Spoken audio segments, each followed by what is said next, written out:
Vamos agora à entrevista do dia com Maria Lídia Flandoli. Sensível à reação das entidades representativas do Ministério Público contra a resolução do Tribunal Superior Eleitoral, que proibiu o Ministério Público de investigar denúncias de crimes eleitorais nas eleições desse ano, a Procuradoria-Geral da República pede ao TSE que volte atrás. Para falar sobre o significado da perda de autonomia do Ministério Público nas eleições, hoje recebemos André de Carvalho Ramos, que é procurador regional eleitoral em São Paulo e também professor de Direito Internacional e de Direitos Humanos da Faculdade de Direito da Universidade de São Paulo. Muito obrigado, doutor André, por estar conosco. Eu quero começar, assim, como é que o senhor entendeu essa resolução do Tribunal Superior Eleitoral que estabelece limites para a atuação do Ministério Público, principalmente agora, nesse ano eleitoral?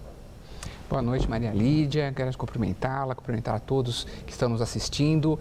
Foi uma resolução que pegou a todos de surpresa, porque as resoluções anteriores desse mesmo tribunal, o Tribunal Superior Eleitoral, não haviam sequer mencionado essa restrição.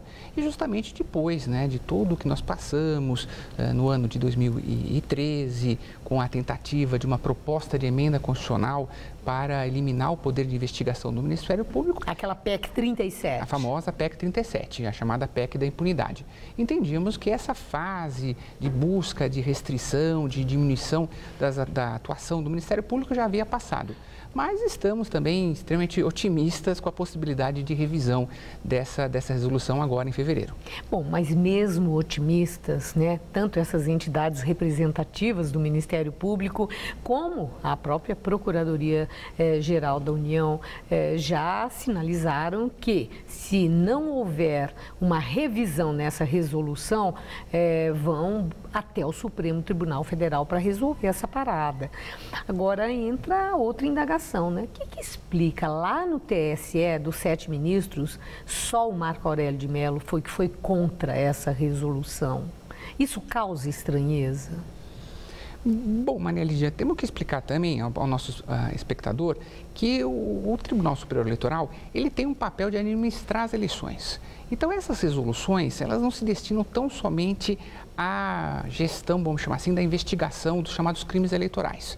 Há resoluções que vão, por exemplo, atuar na divisão de tempo na televisão, na chamada propaganda gratuita. Há, inclusive, aquelas que são extremamente administrativas, do tipo qual vai ser o software que o político deve utilizar. Então, eu entendo que há também da parte do colegiado do Tribunal Superior Eleitoral uma sensação que essas resoluções que já existiam no passado, elas vão ser quase que, vamos chamar assim, repetidas nas eleições de 2014. E eu, então, reputo que talvez não havia, então, muito claro para o colegiado que essa alteração teria esse impacto, que é um impacto que nós entendemos da Procuradoria Regional Eleitoral, um impacto muito negativo, especialmente para o eleitor, porque o direito eleitoral ele serve, no fundo, para assegurar igualdade, Todos os competidores, eles têm uma sensação que estão competindo com as mesmas regras, que aí a melhor proposta vencerá, e também liberdade, O eleitor vai livremente escolher aquele que entende melhor. E com isso, o papel do Ministério Público é justamente assegurar a igualdade e liberdade. Reduzir a atuação do Ministério Público gera, claro, um impacto, uma insegurança ao eleitor. Bom, eu acho que o senhor foi muito gentil lá com o tribunal quando o senhor minimiza o fato dos 6 entenderem que essa limitação cabe ainda depois de toda aquela celeuma da PEC 37. Mas, de qualquer forma, outros procuradores têm feito comentários de que existe por trás aí um cunho político. Primeiro, a origem da resolução no ministro Dias Toffoli, que é uma pessoa que foi muito ligada ao PT. E há quem entenda, e isso está sendo muito comentado, como uma espécie de retaliação pela atuação do Ministério Público no caso do mensalão, do chamado mensalão. O senhor admite essa possibilidade, que exista aí um cunho político, eleitoral, partidário para segurar a ação do Ministério Público? Com sinceridade, não vejo. Eu entendo que o que existe, claro, é uma tentativa que essa resolução, mostra um pouco de não compreender o papel do Ministério Público. Estou no Ministério Público, Maria Lídia, há 17 anos e o Ministério Público que eu abracei é um Ministério Público que tem como ideal a defesa da Constituição, a defesa da lei e a defesa da sociedade.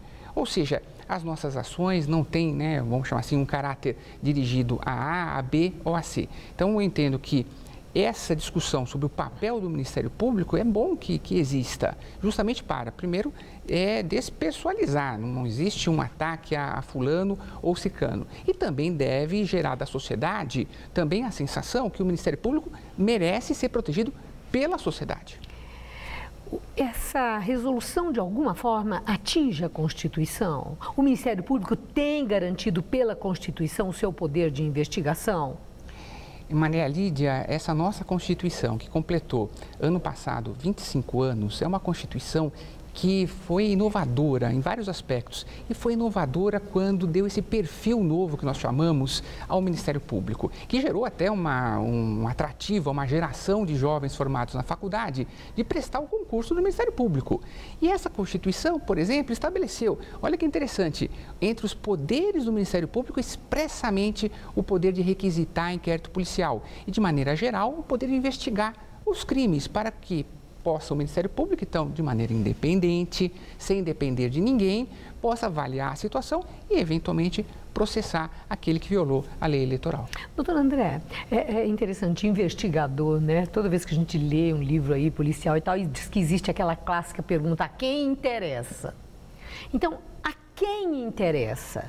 Quem se beneficia com uma resolução dessa, que cerceia o poder de investigação do Ministério Público exatamente em crimes eleitorais? Crimes eleitorais, depois da lei ficha limpa, já ficou claro que é algo que horroriza o eleitor, o cidadão. Maria Lídia, especialmente quando se vê que essa função do direito eleitoral é justamente assegurar igualdade, liberdade e transparência. O próprio regime democrático, ele pode ser abalado se o sistema eleitoral não funciona a contento. O papel do Ministério Público Eleitoral, o papel da Justiça Eleitoral é zelar pelas regras do jogo. Hoje no Brasil, eu diria que nós temos uma dificuldade muito grande de investigar esses crimes eleitorais. Caixa 2, corrupção eleitoral, Maria Lídia, a minha experiência, eu atuo com exclusividade na área eleitoral, são condutas que são camufladas, são opacas. Então, imagine, que alguém que quer corromper, quer usar o poder econômico, muitas vezes esse dinheiro, ele já vem do Caixa 2 e continua invisível. Por isso eu diria, aquele que quer contar com abuso de poder econômico, quer contar com abuso da máquina, esse é o maior interessado em restringir a investigação. Por isso eu digo, o interesse não é só do eleitor, do Ministério Público em mudar essa resolução, é inclusive do próprio político. Por quê? Porque aquele político pode ser também prejudicado por essas práticas ilícitas do seu adversário. Agradeço muito sua entrevista. Uma boa noite. Estela.